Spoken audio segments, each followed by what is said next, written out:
to shoot some hoops.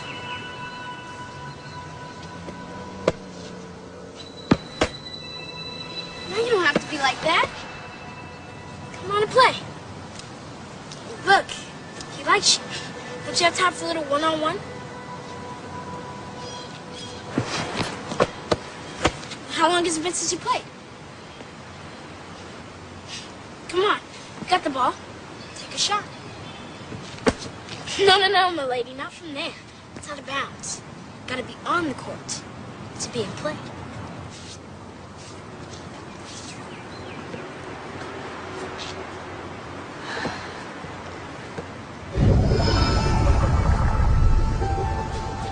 Welcome to Duke Reginald's court of unending possibilities.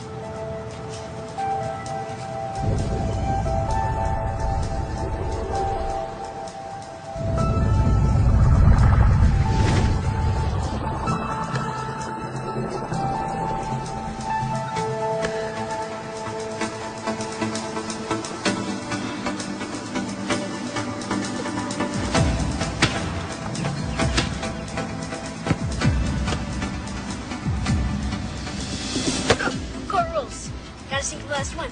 For her. Never touched you. Right. And it's not solid. This ball is mostly empty. In fact, the universe is mostly empty.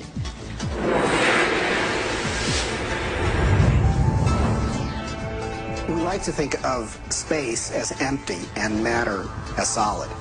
But in fact, there is essentially nothing to matter whatsoever. It's completely insubstantial. Take a look at an atom. We think of it as a kind of hard ball. Then we say, oh, well, no, not really. It's this little tiny point of really dense matter right at the center, surrounded by a kind of fluffy probability cloud of electrons popping in and out of existence. But then it turns out that that's not even right. Even the nucleus, which we think of as so dense, pops in and out of existence just as readily as the electrons do. The most solid thing you can say about all this insubstantial matter is that it's more like a thought. It's like a concentrated bit of information. What makes up things are not more things, but what makes up things are ideas, concepts, information. And like I said, it never touches.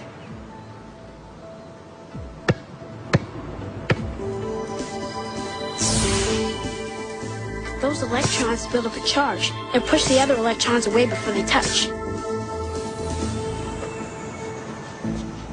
So nobody touches nothing. Come on, put your stuff down. Nobody's gonna take it. Like I said, this is my court. It's no problem.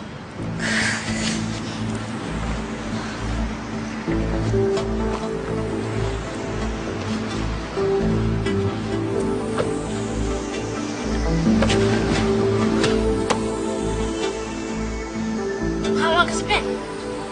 I believe. It's only in conscious experience that it seems that we move forward in time. In quantum theory, you can also go backwards in time. You can always go back in time.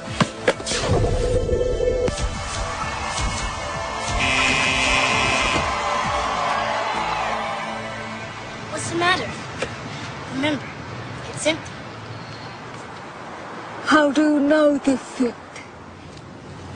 I read Dr. Quantum comics. Everybody thinks it's just kid stuff, but I know it's real. That's how I do my magic on the court. Yeah, I always choose the Wonder Boy first. He's got the weirding line. Well, Dr. Quantum says everybody's got it. Everybody's doing it constantly.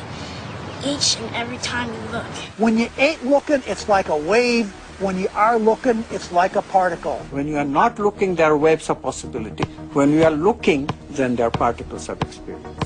A particle, which we think of as a solid thing, really exists in a so-called superposition, a spread out wave of possible locations. And it's in all of those at once. The instant you check on it, it snaps into just one of those possible positions. Quantum superposition implies that a particle can be in two or more places or states simultaneously. And this is a very bizarre concept and one of the hallmarks of the quantum world. Superheroes use superposition, with the world being potential strips of reality, until we choose. Heroes choose what they want, being in many places at once, experiencing many possibilities all at once, and then collapsing on the one. The question is, how far down the rabbit hole do you want to go?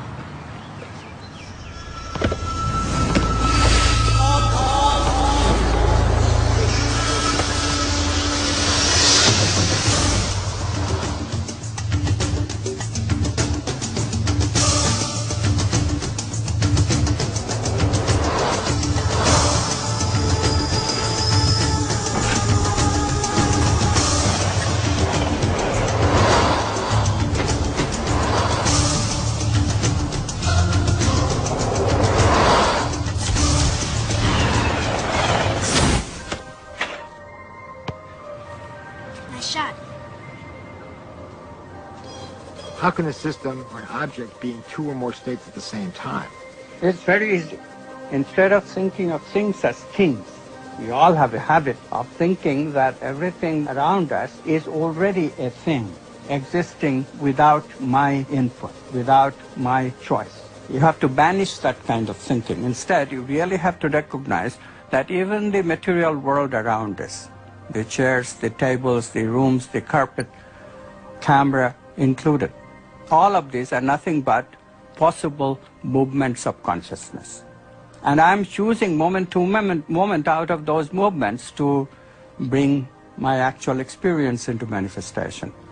This is the only radical thinking that you need to do. But it is so radical, it's so difficult, because our tendency is that the world is already out there, independent of my experience. It is not. Quantum physics has been so clear about it. Heisenberg himself, co-discoverer of quantum physics, said atoms are not things. They are only tendencies. So instead of thinking of things, you have to think of possibilities. They are all possibilities of consciousness.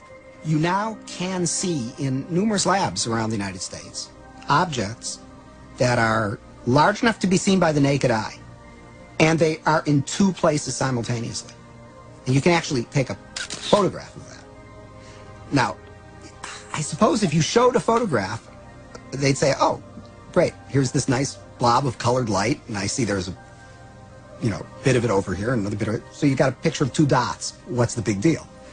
And if so, well, look right in the chamber. You can see it right there. Oh, I see two things there. And you say, no, that's not two things. That's one thing. It's the same thing in two places. I'm not sure that people's jaw would drop about it, because I don't think people really believe it. And I don't mean that people say, oh, you're lying, or, oh, the scientists are confused. I think it is so mysterious that you can't even understand how amazing it is. And then furthermore, you've seen Star Trek and whatnot. Beam me up, Scotty. So it all seems sort of, oh, well, what does that really mean? But you've got to really stop and think about what that means, that it's the same object and it's in two places at once. And people tinker in the lab and they get angry about things and they have lunch and they go home and they lead their lives just as though nothing utterly astounding is happening, because, of course, that's how you have to go about it. And yet there is this completely amazing magic sitting right in front of your eyes. Quantum physics calculates only possibilities. But if we accept this, then the question immediately comes, what chooses among these possibilities to bring the actual event of experience? So we immediately see that consciousness must be involved. The observer cannot be ignored.